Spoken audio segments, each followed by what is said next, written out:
in a veteran's home long after the congressman, a Democrat, didn't even know what was going on. But John McCain went regularly to read to him and visit with him. His friendships with Senators Kerry, Kennedy, Coons, Sheldon Whitehouse, Russ Feingold, always finding a Democratic partner to try to solve problems, because he considered himself as a legislator an American first to the voters and then a Republican.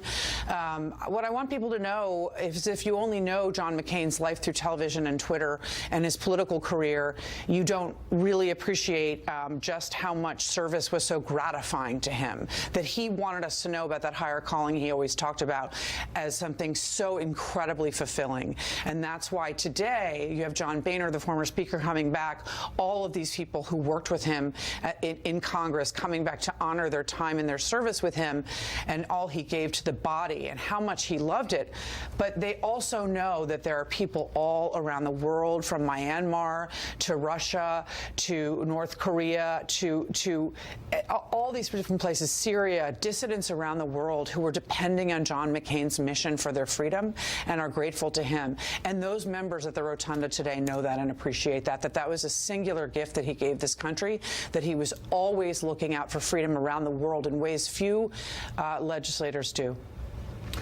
Members of each service now will take the casket up the east front of the Capitol and again met by the House and Senate Sergeant of Arms. Let's listen in for a second.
See, it started to rain here in the nation's capital.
August rain is falling on this part of the proceedings as they bring the casket carrying the body of Senator John McCain up these steps. And as A.B. was saying, Byron, a body that this body of the Senate that he admired so much. And the speech that was his final speech before he voted against the repeal of Obamacare, he admonished the Senate, really. He said, we're getting nothing done, my friends. We're getting nothing done. And he didn't use that opportunity just to thank them for all of their support and the camaraderie over the years, but he really wanted to leave a strong message. He did, and what he was talking about was very real. I mean, because partisanship really has increased in both the House and the Senate. The number of senators who have perfect ratings from one side or the other has increased. What really strikes me about this, to build on something Brett said, is how presidential this seems. This is a 5-day funeral, and we saw a couple of days in Arizona, and then we have coverage of the plane and the car, and now taking Senator McCain's body into the Capitol. This is very much treatment that you would see for a president. There's going to be a very big memorial service tomorrow at the National Cathedral. Finally, he'll be buried at the Naval Academy on Sunday. Has not been accorded to a lot of members of Congress. I counted 3 in the past 50 years. Daniel Inouye not too recently, Claude Pepper, and then Everett Dirksen in the 1960s. This is not something that is done very often. Two-time presidential candidate. Chris, I saw the tribute on Fox News Sunday. I've interviewed him many times, but you've interviewed him a lot of times over the years. Your thoughts looking back and some of the funny moments. He could really needle you in interviews. I mean, he really could. Absolutely. We used to get, all of the Sunday talk show hosts used to get guff. Why does everybody keep putting John McCain on so often? The answer is because he was always at the center of the action. If you wanted to cover the news, more often than not, it involved John McCain. You're having a big fight over filibusters of Bush judicial nominees. John McCain started the Gang of 14, immigration, same kind of deal. Not to mention the fact that he ran for president in 2000 and 2008. I remember, I used to, I guess as is my custom, give him a pretty tough interview, and afterwards I have a guest book, and I have all of my guests sign it, and there's John Kelly, the White House Chief of Staff, and he would always sign and say, this is my favorite interrogation since I was in the Hanoi Hilton. But having said that, and he did get mad sometimes if he felt you would push too far. But you were in the doghouse, but not permanently. You were in the doghouse for a while, and then he'd get over it. He understood our role. And frankly, I think he loved our role. He liked answering questions, and he liked the give and take and the thrust. As I said before, a battle not joined is a battle not enjoyed. He also said in that speech that I referred to before, I've sometimes let my passion rule my reason, made it harder to find common ground because of something harsh that I said to a colleague. AB, but as we've said this morning, the back and forth with the people who are gathered in this room right now in the Capitol Rotunda was what he relished, and he really felt strongly that the procedures of the Senate had been overrun, that there was a relationship between leadership and the administration over the past several years that had left them out of the process. Well, he remembers a time that we're all old enough at this table to remember, but a lot of people are not, when Congress really protected its status as a separate and co-equal branch. And if you had someone like Robert Byrd, he fought more with the president of his own party than he did with his colleagues in the Senate of the other party, because he was protecting his role as a senator and the body of the U.S. Senate and their role in governance. Now, senators believe they're working for if the president is of their party, that they're working for the leader of their party, and it's all a tribal team game. And John McCain remembers that time when it was about weighing in as a separate, co-equal, and as valuable branch. As we wait, the family and friends filing into the Capitol Rotunda, let's get more on John McCain's life and career. Bill Bennett, former Education Secretary, host of the Bill Bennett Show podcast. He joins us from Bald Head Island, North Carolina. Bill, you heard us talking here on the panel, reflections of Senator McCain as you look at some of his Senate and House colleagues there getting ready for the ceremony. Your thoughts?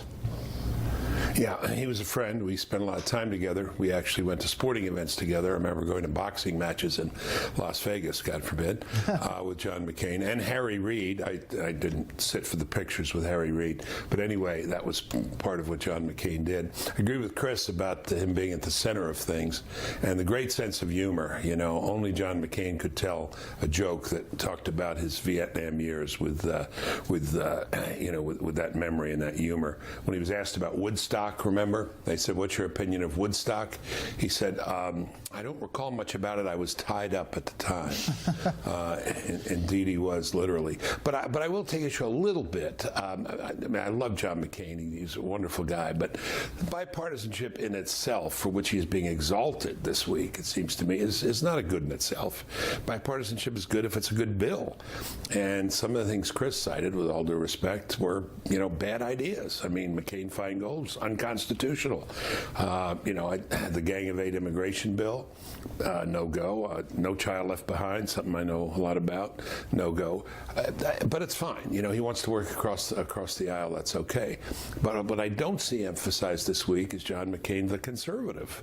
The warrior, the guy who was always for military funding, always for projecting American power overseas, the guy who never gave up on the Iraq War, supported it all the way. So I think we need a little more balance on that. There was a real conservative, John McCain, in that person. And a lot of that came out during the 2008 campaign, and some of the media really hammered him for some of those things. Absolutely. Right. Go ahead. Absolutely. But I think now you're seeing the emphasis, the other way, and I think the family was wanting it that way too. No invitation to Sarah Palin, no invitation to the president. They're whiting out a lot of John McCain's experience here in life. He was very committed at that point to fiscal conservatism as well, and he fought for to have the money that was being allocated for the emergency fund for Hurricane Katrina to be paid for in spending cuts, which is a novel idea that you don't hear too much about anymore. But he was very committed to that. I just want to play. There's Rod Rosenstein among others who are gathered here. I want to play Jeff one Sessions of the. Is there too? Indeed, he is.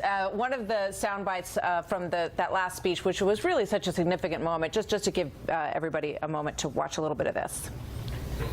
I had another long, if not as long, career before I arrived here, another profession that was profoundly rewarding, and in which I had experiences and friendships that I revere. But make no mistake, my service here is the most important job I've had in my life. Back to Bill Bennett. There is Roberta McCain, 106 years old, John McCain's mother. Just an amazing woman in her own right, and the person from whom a lot of people believe he got his maverick spirit, Bill. Yeah, no, absolutely. He's a tough guy and an independent guy. Have those stories out of Vietnam, his regard, his reverence for Bud Day. One of my favorite stories is, when he was very hard on himself, which he shouldn't have been. He said, I gave them too much. That he gave a pseudo confession of error, but it was punctuated with a lot of winks and nods. But when they asked him the names of other officers who were bombing North Vietnam and Hanoi, he said, "Oh, sure, I'll give them to you. Forrest Gregg, Jerry Kramer, Bob Skoronski. You all know who they are? Somebody there does. I do. Packers offensive line. The offensive line of the Green Bay Packers. Can I just say one thing, Bill? You say that they're whiting out some of his career, and it is interesting. There's some people, notably, who have not been invited, like Sarah Palin, like Donald Trump, like some members of the 2008 campaign, like Nicole Wallace and Steve Schmidt. John Weaver. It strikes me they aren't doing anything. That was John McCain. Nobody told them to take those people out. John McCain planned this funeral, and it's interesting that he didn't want them here. Yeah, no, I think this is how he is choosing to be remembered, and that's his choice, that's his decision. But all I'm saying is that a man big enough to be a hero to an age is big enough to have the truth told about him, and the truth is complicated when it comes to John McCain, both in his personal life and his professional life. As a soldier, as a hero, everything that's happened this week is merited. Bill, thank you. As we look, we're going to listen in. The body being placed on the catafalque there, that's the wooden platform actually used for Abraham Lincoln's funeral. Let's listen in.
service now stand vigil over the casket. The funeral service now officially begins with the invocation by Reverend Patrick Conroy, the chaplain of the U.S. House of Representatives. Let us pray.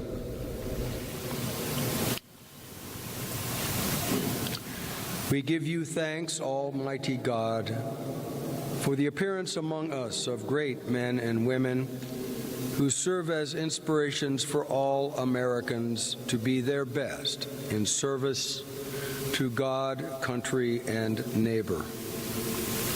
This day, we honor a true American hero, Senator John McCain. He dedicated his entire life to public service as a vocation, first in the military and then in elected office. He placed himself directly in harm's way during the Vietnam War, and his great sacrifice of personal freedom is well known. As a senator, he served with honesty and integrity, working both with those with whom he agreed and many with whom he did not. His willingness to speak the truth as he understood it, even when it was not politically expedient to do so, proved to be a rare phenomenon. For that reason, it was all the more precious. As we continue this celebration of honor, grant that all who attend to these proceedings might transcend smallness and limitation and emerge as people desirous of being our best selves in service to all our brothers and sisters, as you might call each of us to be. Dear Lord, thank you for inspiring such greatness in Senator John McCain, and continue to bless the United States of America. Amen.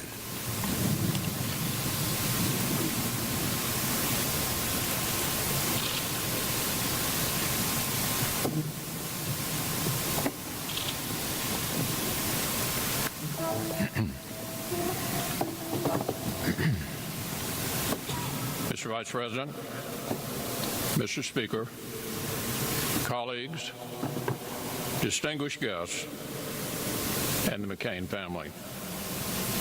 It's an honor to welcome you this morning. We gather to recognize a great loss and celebrate a great life. We celebrate 6 decades of devotion to the American idea and the cause of human freedom. Generations of Americans will continue to marvel at the man who lies before us. The cocky, handsome naval aviator who barely scraped through school and then fought for freedom in the skies, who witnessed to our highest values even through terrible torture, and who became a generational leader in the United States Senate, where our nation airs its great debates. Now, airing our great debates is a gentle way to describe how John approached the work of a senator. I've long joked that his guards at the Hanoi Hilton probably needed group therapy after John was finished with them.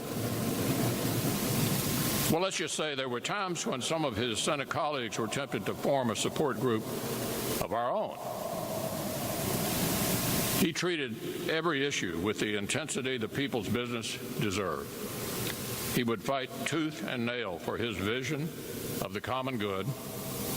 Depending on the issue, you knew John would either be your staunchest ally or your most stubborn opponent.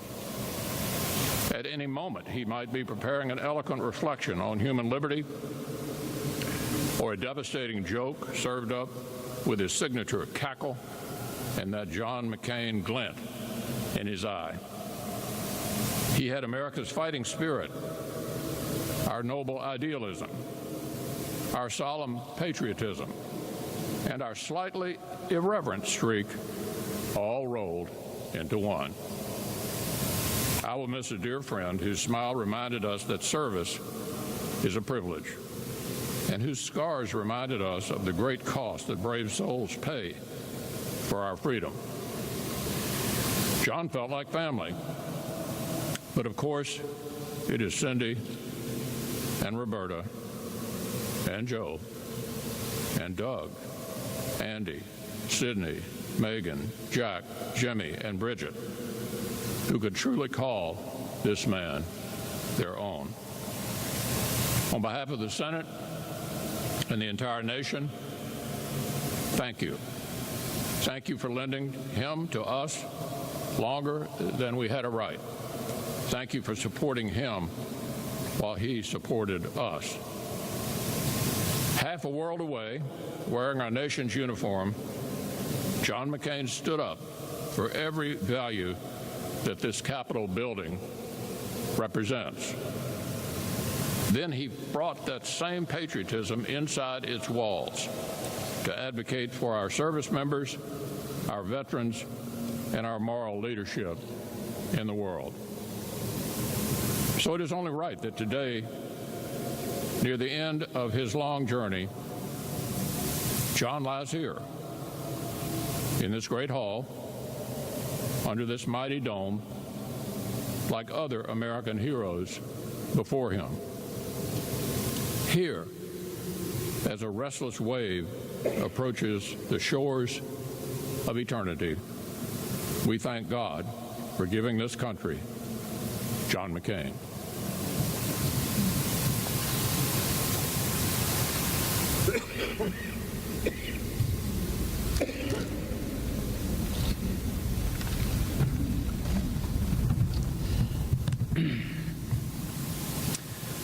On behalf of a grateful nation and on behalf of Congress, I want to begin by giving thanks to the McCain family for your many years of service to our country. We share your anguish in losing this great man. Rarely does this glorious rotunda fall silent at this hour. On a day like this, John would usually be bounding this way or that way, right through here, visitors turning to each other, asking if that's who they think it is. But in this quiet hour, we are left to ponder how his life speaks to us. John McCain deserves to be remembered as he wished to be remembered. A patriot who served his country. A man, yes, of the Senate, but also a man of the House. A Navy man, a family man. A man who made an enormous difference in the lives of countless people. A man of conviction. A man of state. There's a line from his farewell statement that really just grabbed me. Our identities and sense of worth are not circumscribed but enlarged by serving good causes bigger than ourselves. That's John McCain. How fitting and how true. What stands out about John McCain is what he stood for. The rich blessings that only freedom can bestow. The sense of purpose that a battle joined can bring. The common humanity that burns in each of our hearts. Hemingway once wrote, "The world breaks everyone, and afterward, many are strong at the broken places." No one was stronger at the broken places than John McCain. The brokenness was his ballast. He never lost the joy that time can dull, or the edge that political life so often sands away.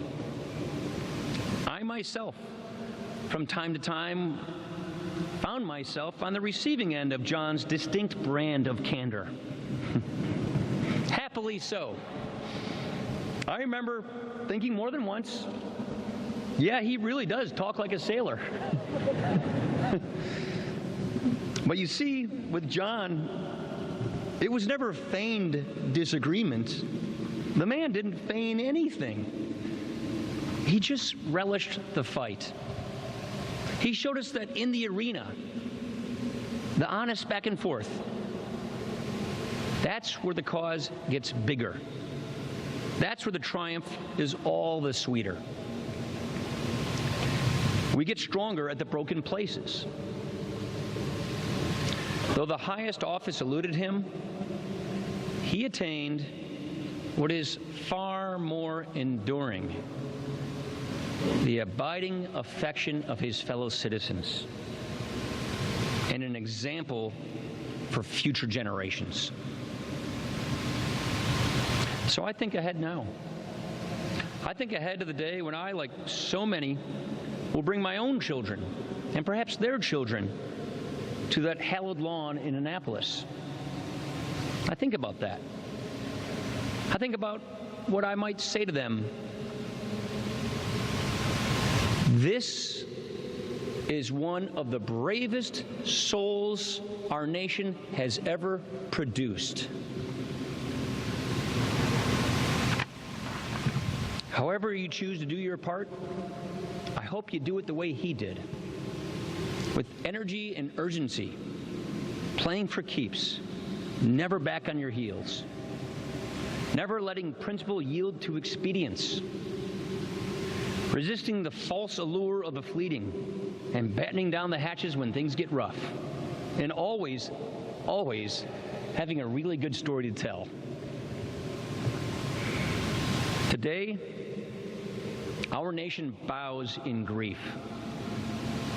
But here, under the work of Brumidi, and in the gaze of the greats, where soldiers known and unknown have laid before, we have this beautiful thing, the chance to do for this man what he did for us: to stand up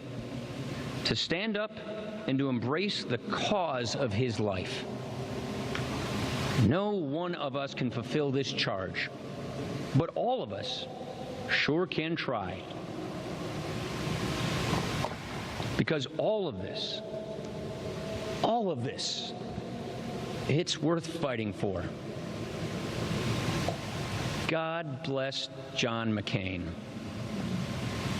And God bless the country he so dearly loved.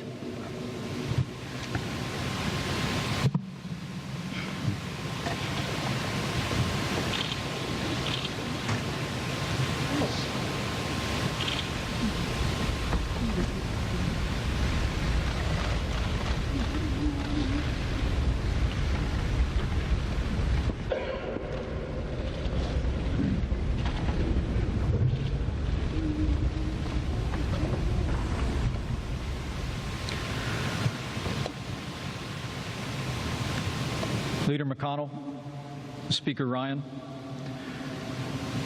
Leader Schumer, Leader Pelosi, distinguished members of Congress, members of the Cabinet, members of our armed forces, and honored guests, and most of all, to the McCain family, to Cindy, his children, and Mrs. Roberta McCain. It is deeply humbling to stand before you today at the United States Capitol to commemorate the life and service of an American patriot, Senator John McCain. The President asked me to be here on behalf of a grateful nation to pay a debt of honor and respect to a man who served our country throughout his life, in uniform and in public office. And it's my great honor to be here. In the long history of our nation, only 30 Americans have lain in state here in the United States Capitol Rotunda. Today, as a reflection of the esteem in which his colleagues and our country hold him, Senator John McCain joins those ranks. The son and the grandson of four-star admirals, John came from a family that prized military service.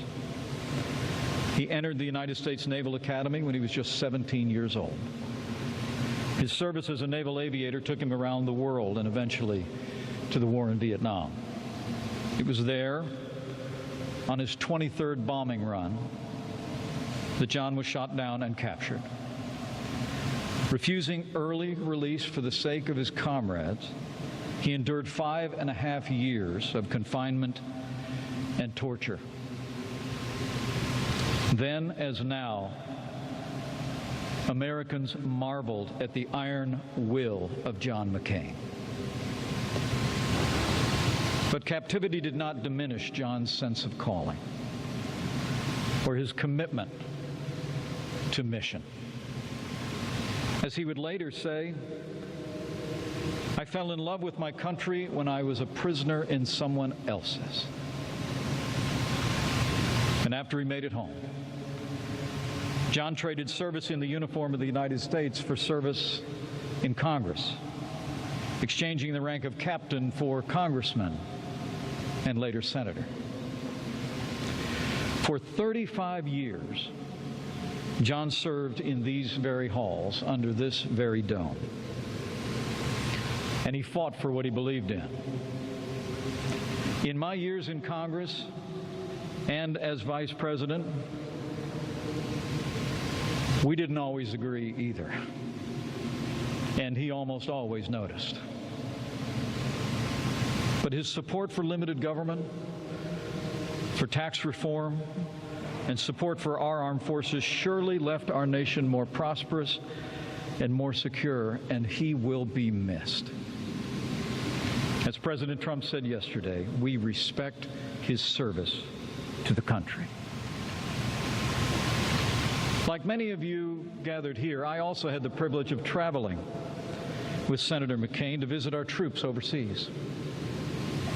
Earlier this week, I told Cindy of a time on a trip through Iraq, after another 18-hour day, when I was literally falling asleep in the middle of a dinner with Iraqi officials. After the dinner, John, who was more than 20 years older than me, walked up, put his hand on my shoulder and said, "Mike, we've got a few more meetings tonight, but why don't you turn in? You look like you could use some rest." Thanks, John. Honestly, seeing him downrange, I never traveled with a colleague who was better to our enlisted or harder on our generals. John McCain loved the men and women who served in the uniform of the United States, and he was a champion of our armed forces throughout his career. In every generation, there are those who put country first, who prize service ahead of self, who summon idealism from a cynical age. John McCain was such a man. Today, he lies in the place where he served to the last, the Congress of the United States. Soon, he will go to rest on the grounds where he served first, the United States Naval Academy. The eyes of the American people will be upon him as he goes. And so, too, will their prayers for him, and especially for his beloved family, gathered here today. And we will pray that those who mourn shall be comforted. So we mourn with those who mourn, and we grieve with those who grieve, but we do not grieve like those who have no hope. Because John McCain, like millions of Americans, held firm to that hope from an old hymn that became the title of a book he wrote some 20 years ago, Faith of Our Fathers. The full stanza of that hymn reads,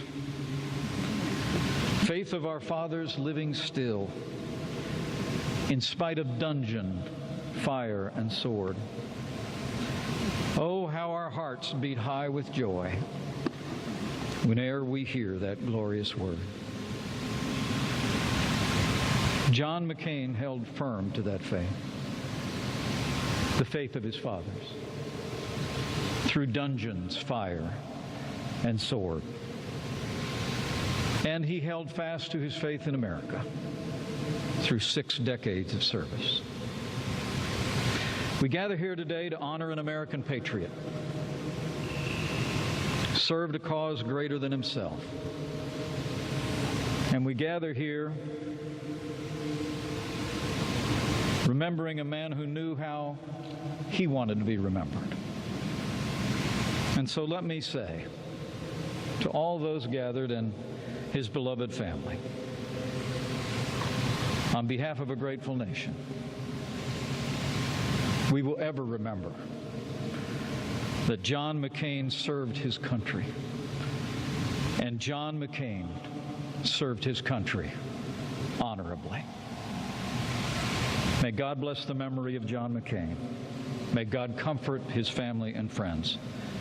And may God continue to bless the United States of America.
us bow our heads for the benediction. Eternal Lord God, who has made of one blood all the people of the earth, we give thanks for the consequential life of Senator John McCain, a drum major for courage, truth, and justice. Accept our gratitude for his commitment to make decisions based upon principles, for his pragmatic leadership during turbulent times, and for his life of exemplary and heroic service. Lord, we are grateful for his efforts to do what was in the country's best interest and for providing inspiration that kept our nation strong. We praise you for permitting Senator McCain to remind us that we are tied to a single garment of destiny, needing one another to fulfill your purposes for our lives.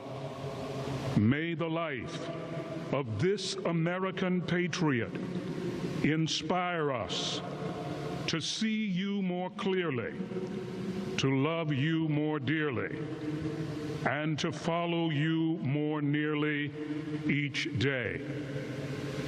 Now unto him who is able to keep us without stumbling or slipping, and to present us before the presence of his glory with unspeakable delight, we ascribe glory, majesty, and might, dominion and power, now and always.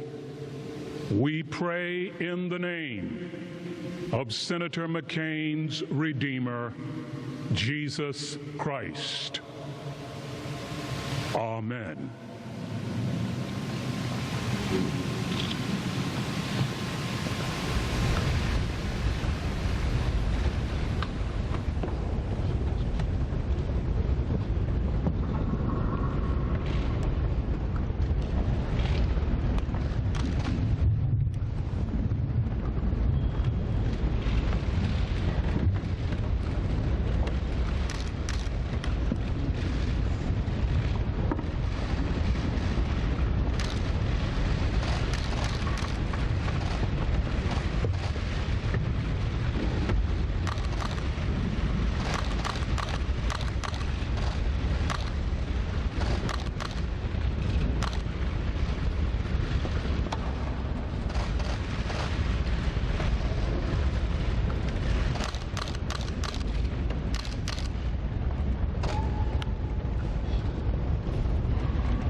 devastating watching all of the family members as they walk up. We just heard the words of Senator McConnell speaking. Paul Ryan spoke quite eloquently, talking about no one was stronger at the broken places than John McCain, citing Ernest Hemingway, who was one of John McCain's favorite authors. And then we heard from Vice President Pence as well, who said the president had asked him to be there and that the president respected the service of John McCain. Obviously, he is the most absent person today in this collection of the leadership of the country that we see gathered at the Capitol Hill Rotunda today, Brad. Always emotional to see the family again saying goodbye, as we saw them in the Arizona State Capitol.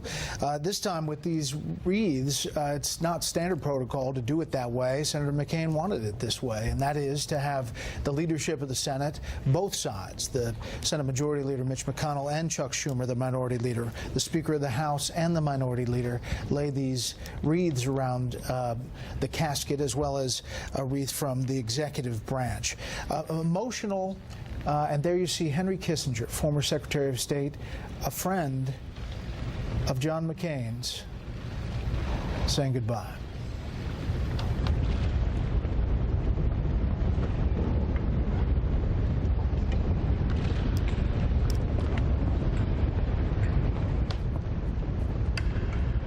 We should point out this will continue for a long time, as not only people inside this Capitol Rotunda now, House, Senate members, friends, family, longtime staff members. There are more than 100 that met the casket at Joint Base Andrews last night. And as we said on your show last night, Martha, the staff members said they really never left John McCain, even if they were ever on anything, a campaign, a staff. He always kind of kept in touch with them. A very tight-knit group, and as we've said many times, John McCain was very involved in the guest list and in gathering the people that he wanted to have here. Just, I think, very touching to see his children gathered there today once again, and he really does. Young John McCain IV, John Sidney McCain IV, in his white Navy uniform, looking strikingly like a young John McCain when you look back at the pictures of him in his flight gear.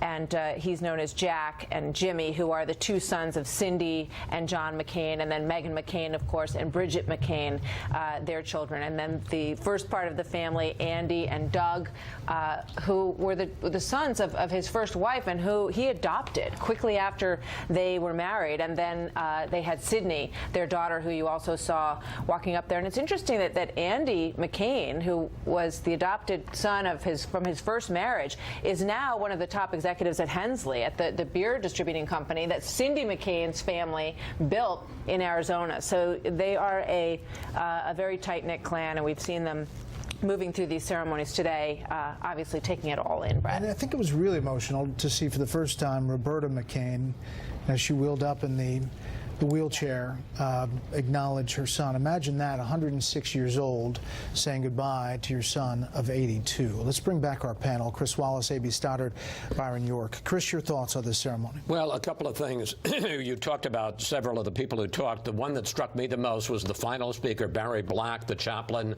of the Senate, who called John McCain a drum major for courage, truth, and justice. What a beautiful line. And I have to say, it just really touched my heart to see McCain's mom. He was 81. She's 106, being wheeled up to say goodbye to her son. Obviously, something that I'm sure she hoped she would never live to see her son to be interred this way. I had the great good fortune of having dinner with Roberta McCain. I was trying to think back. It was 14 years ago. She was 92 at the time. Spry, 92.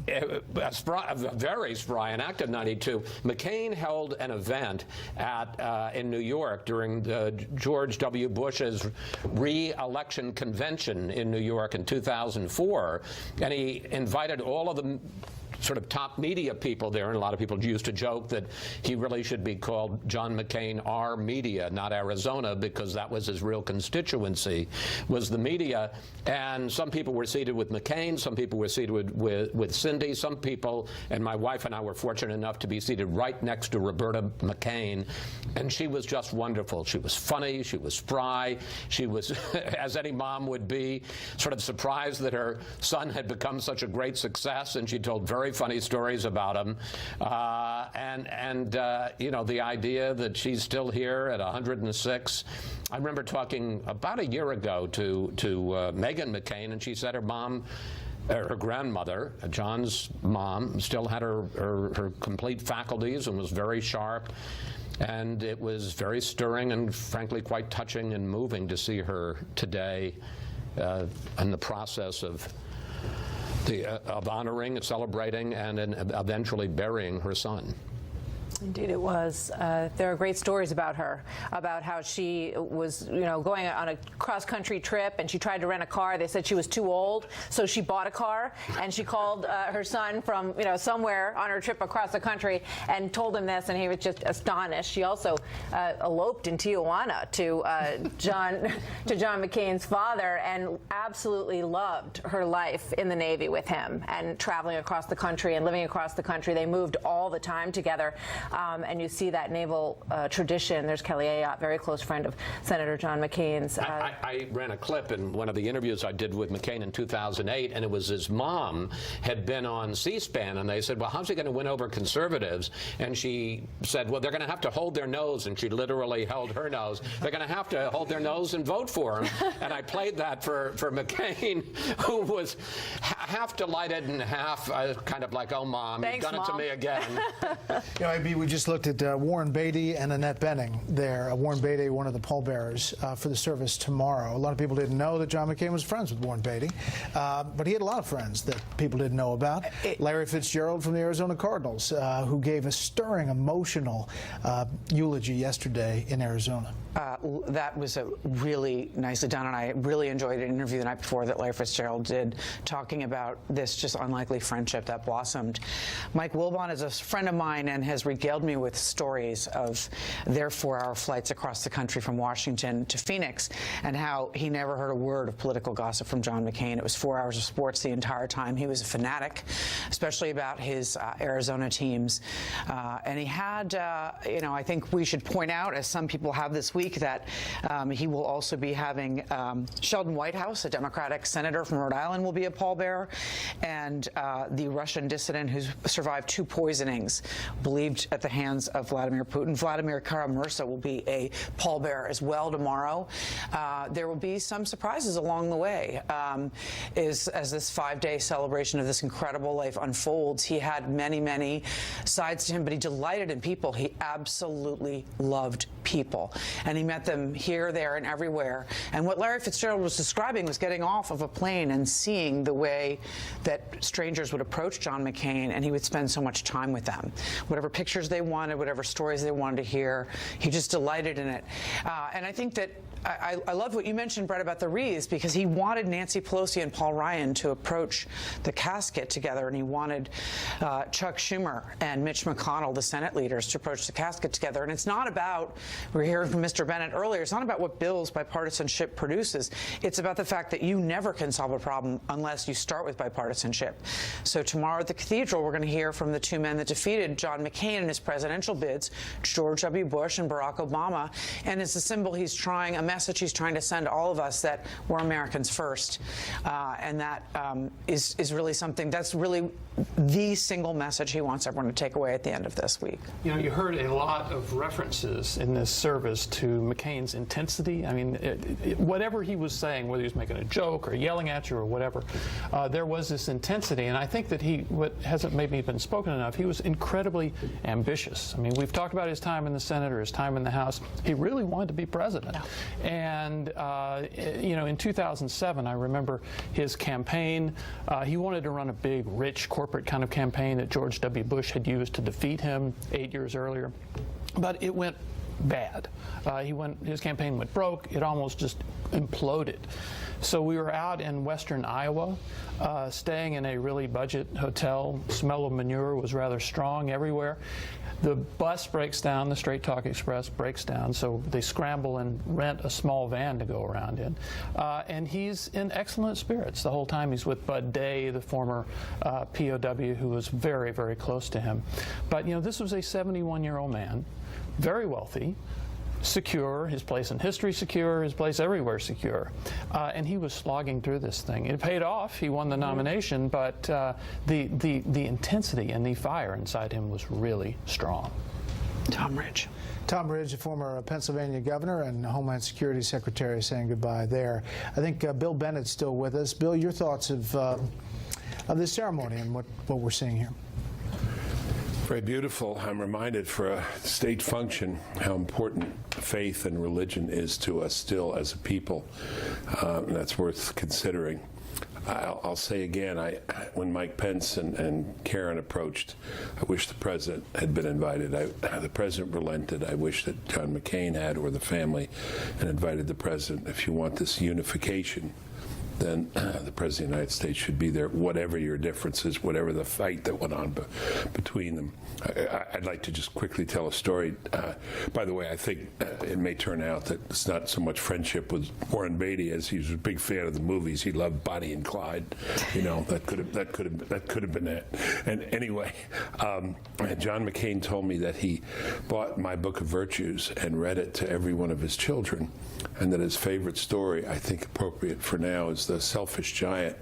It's about a giant who lives in a garden, and one day a little boy appears, and the giant welcomes him into the garden, and this goes on for years and years. And the giant grows very old, and when the little boy comes, the giant says, "I must leave now." And the little boy looks at him and says, "You have another place to go." And the giant notices on the little boy holes in his hands and his feet and says, "Who did this to you? I will hurt them. I will destroy them. I will kill them." And the little boy says, "No, don't. These holes in my hands and my feet are come from love of man. And you will come to my garden today as you are growing old in paradise, and I invite you to it." And I'm just thinking that's, when John McCain told me it was his favorite story in the book, and he read it to every single child of his, and that meant the world to me. Thank you, Bill. As you look at former and current members of the executive branch, you see the Attorney General there, the White House Chief of Staff, John Kelly, and others also paying their respects and walking by. There you see Senator Orrin Hatch, one of the lions in the Senate as well, and Senator Dick Durbin at his side, Pat Leahy next to him. So for those of you who have been watching this with us on stations across the country, we will continue the analysis throughout the morning and into the evening and tomorrow back here as well on Fox News Channel and on cable and satellite. More later on your local news on this Fox station. I'm Martha McCallum. And I'm Brett Baer. Thanks for watching Fox News in Washington.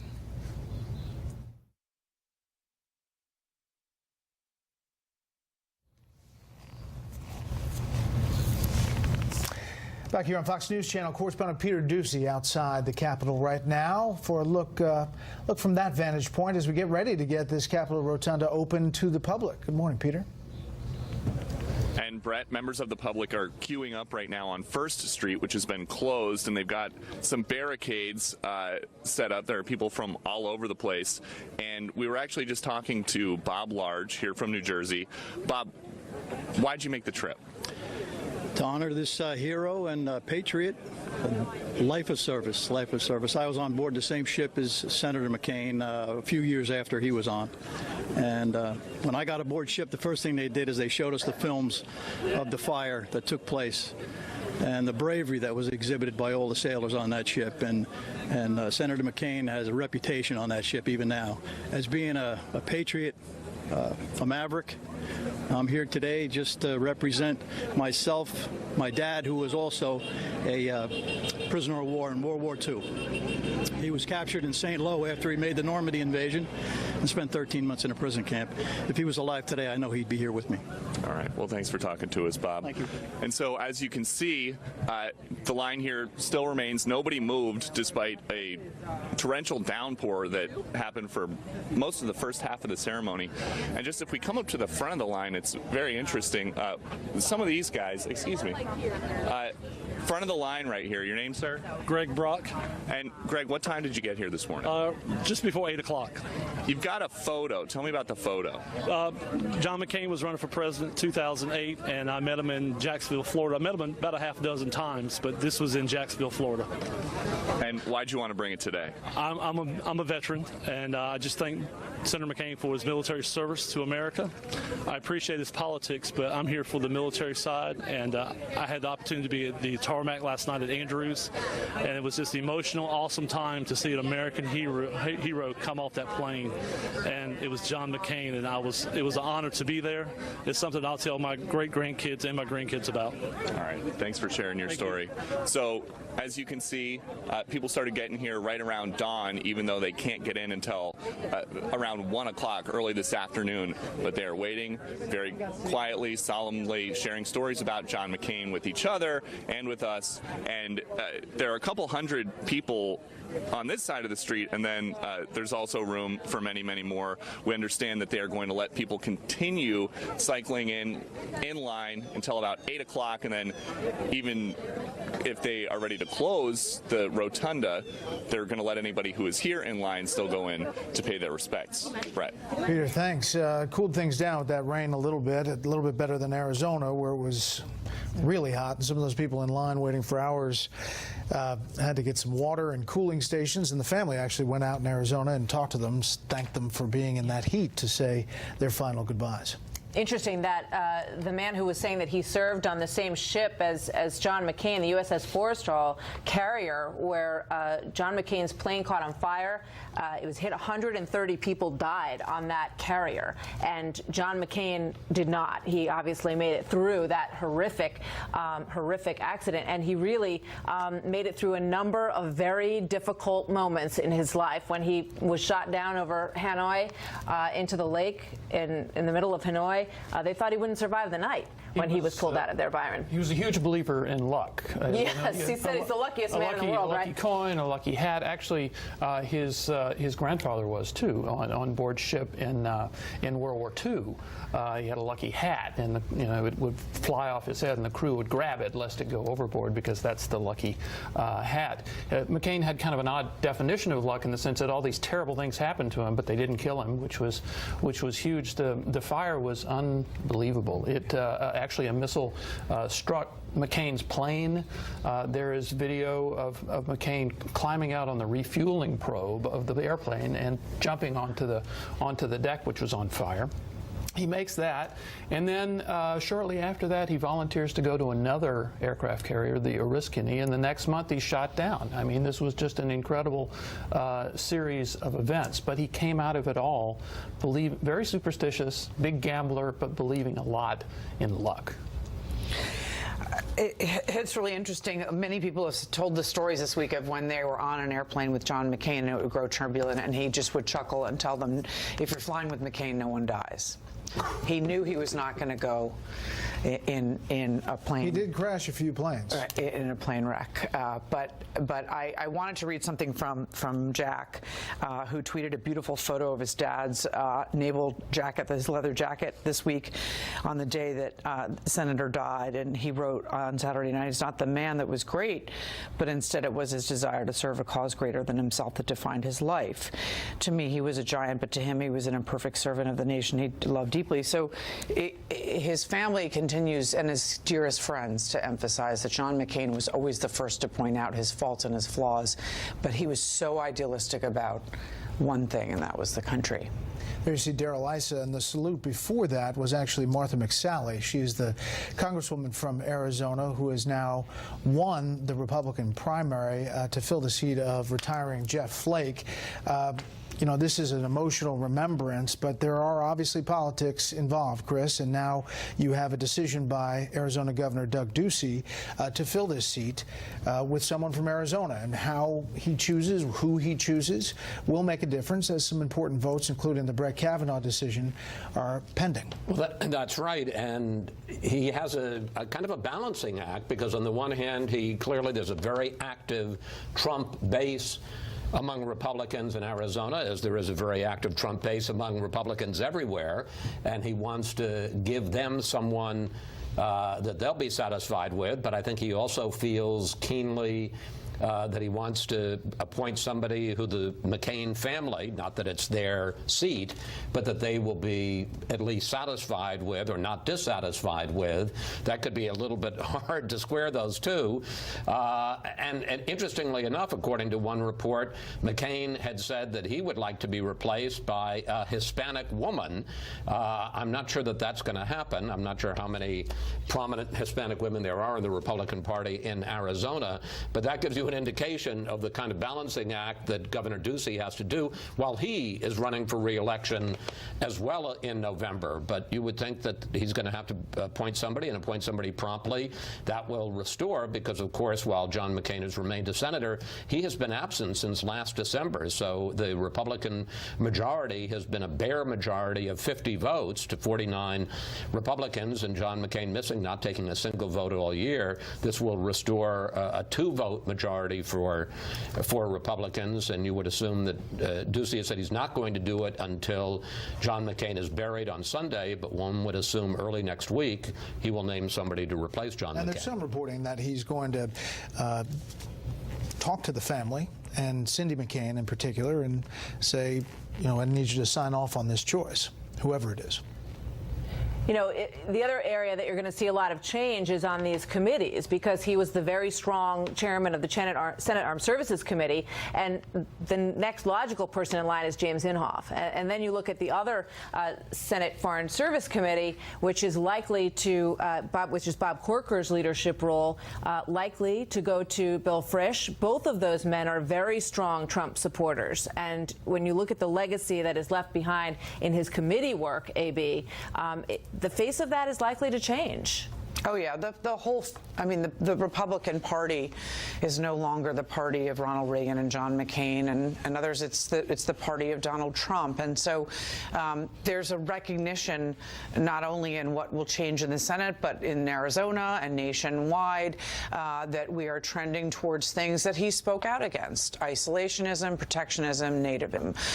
It's a very strong division, but one that has been definitely overwhelmed by the power of the Trump agenda and the Trump presidency, and this will be a very interesting part of the Governor Ducey's challenge, because there will be criticism from either side, no matter what he does. And Arizona has been a real battleground with that. They're going to have 2 new senators very, very soon. Trump didn't win Arizona by a lot. I think it was a little less than 4 points.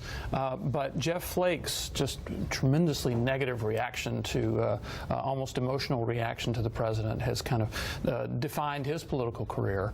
Obviously, McCain had a much longer legacy, but if you go back and look at McCain's reaction to Donald Trump, there was kind of an escalating series of potshots they were taking at each other until Donald Trump finally went nuclear in June, I think, of 2015 in Iowa, when he said that McCain was a hero because he was shot down, and he likes people who are not shot down. And of course, things were terrible ever after that.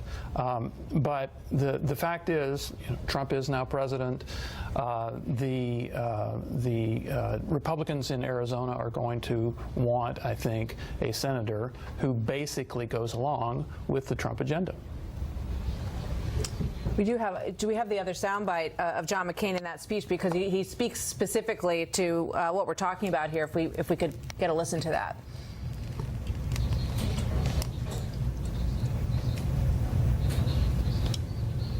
Our deliberations can still be important and useful, but I think we'd all agree they haven't been overburdened by greatness lately. And right now, they aren't producing much for the American people. Both sides have let this happen. Let's leave the history of who shot first to the historians. I suspect they'll find we all conspired in our decline, either by deliberate actions or neglect. We've all played some role in it. Certainly I have. Sometimes I've let my passion rule my reason. Sometimes I made it harder to find common ground because of something harsh I said to a colleague. Sometimes I wanted to win more for the sake of winning than to achieve a contested policy. He's clearly sending a message today with all of this, Chris Wallace, the joint, laying of these wreaths, but it doesn't look like his dream of unifying the Senate or unifying what's happening on Capitol Hill is any closer to reality, certainly at this point. No, I have to say that I was struck. I didn't realize this was specifically John McCain's request, as Brett indicated, but I was struck by seeing Schumer and McConnell, the two Senate leaders, Republican and Democrat, and then Pelosi and Ryan coming up behind the wreaths. And what was so striking, there was a time when that would have seemed very much a matter of course, but to see the two leaders of the parties in the Senate and in the House stepping up together in concert, both of them solemn, both of them the same mood, rather than taking shots or elbowing each other, is a rarity today. And that's the sad part of this, is that is what our politics has devolved on. I know that earlier Bill Bennett said, well, some of the compromises he went for were bad compromises, and I fully understand why people would think a lot of the things that he pushed for, but is it any better to achieve nothing? Because it seems so often now that the major problems in the country, whether it's immigration or entitlement reform or debt or deficit, nothing gets done. And I'm not blaming Republicans or Democrats. It's just the total dysfunction, the total, to use a word that John McCain used, tribalism of our politics today that is so dispiriting. But I will say that one of the reasons President Trump won was because people were sick of both parties, and they said, kick the table over and try something different. And, it's just an interesting time, if you think about it. What you're talking about will be visible tomorrow at the service at the National Cathedral, and you have a former President Obama and former President George W. Bush delivering eulogies back to back. Two men who beat John McCain in the presidential contest. Mike Emanuel is right outside, and he has some thoughts. Mike, you covered this guy. Your thoughts on this day?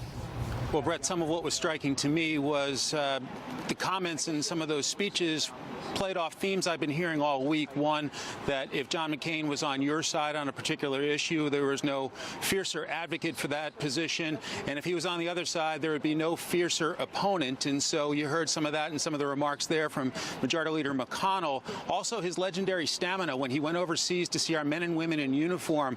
Lawmakers were telling me that they would go for 18, 20-hour days. McCain would find out someone else was available. He'd squeeze in another meeting and seemed to have endless, boundless energy when it came to our men and women in uniform, and also forcing a little bit of bipartisanship. As Chris has been discussing, you guys have been talking about the lack of function here on Capitol Hill, but forcing the leaders of the Republicans and the Democrats in the Senate and the House to lay wreaths together to try to bring both sides together, at least for a moment. Brett? Thanks, Mike. Having covered the Pentagon, he's the only guy, Senator McCain is, who could make grizzled generals shudder to have to testify in front of the chairman of the Senate Armed Services Committee.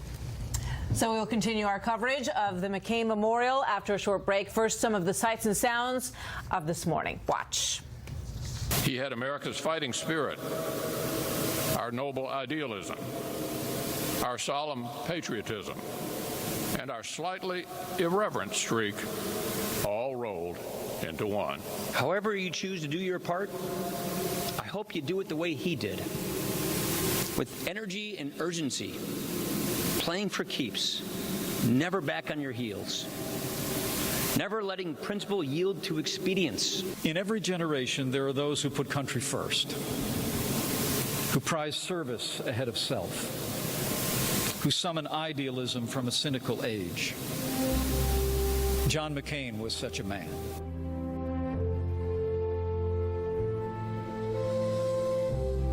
Do you need the most trusted battery in your wireless mouse?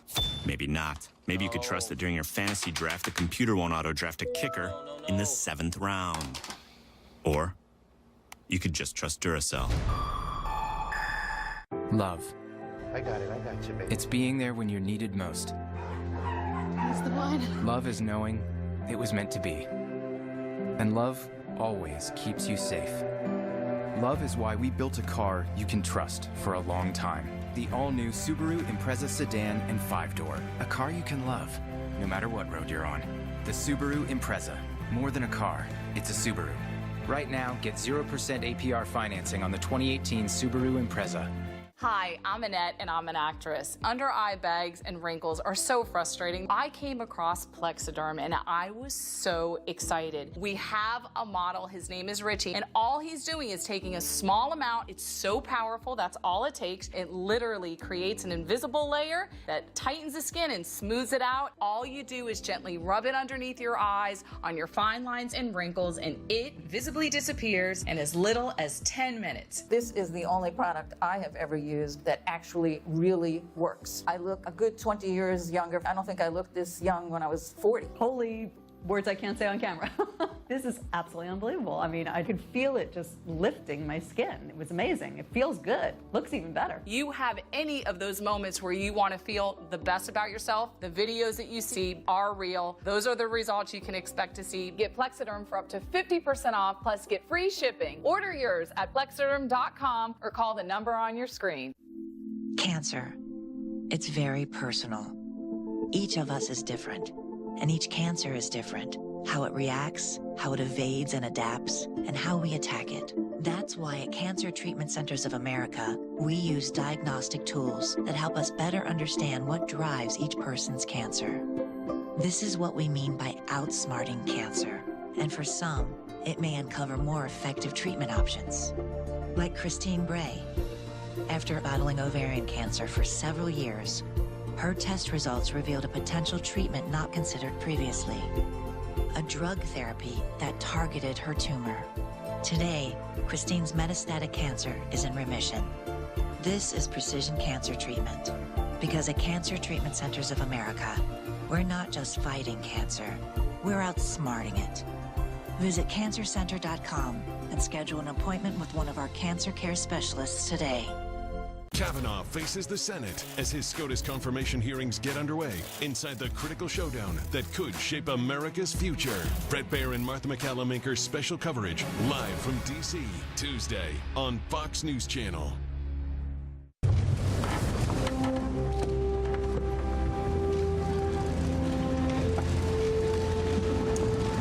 This was the scene moments ago as we watched the wreaths being laid today. Much has been said about John McCain's efforts at bringing both sides of the aisle together, as evidenced by Mitch McConnell and Chuck Schumer as they walked up together. Whether or not that legacy will be able to continue in any way, shape, or form, given the political environment in the United States right now, is an open question, Brad. Vice President Pence saying at the beginning of his remarks, the president asked me to be here on behalf of a grateful nation. Delivering that from President Trump. An emotional ceremony today, and one we saw the families say goodbye once again. They'll have another chance tomorrow at the National Cathedral and then at the Naval Academy on Sunday. Thank you for joining us for this special coverage of today's Capitol Hill Memorial for Senator John McCain. We'll have continuing coverage all weekend of the ceremonies and a complete wrap-up of today's activities on Special Report tonight at 6 p.m. Eastern. I'm Brett Baer in Washington. And I'm Martha McCallum. Please join me tonight at 7 o'clock for The Story. Outnumbered is coming up next. Where our friend Meghan McCain was once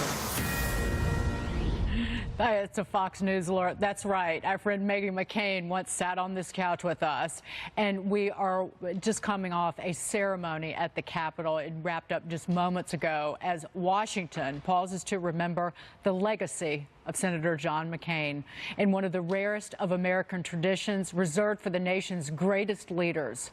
This is Outnumbered. I'm Dagan McDowell. Here today, Fox News contributor Lisa Booth, Democratic strategist and Fox News contributor Jessica Tarlov, commentator and Fox News contributor Rachel Campos Duffy, and joining us on the couch for the first time today, Chris Wilson, Republican pollster and CEO of WPA Intelligence. Chris, great of you to join us today as we remember a great hero in this country and cover a whole bunch more news coming out of Washington. So thank you for being here. And Chris and I used to work together, so are you nervous? Are you ready? A little bit. You give me a hard time all morning. I'm just wondering when it stops.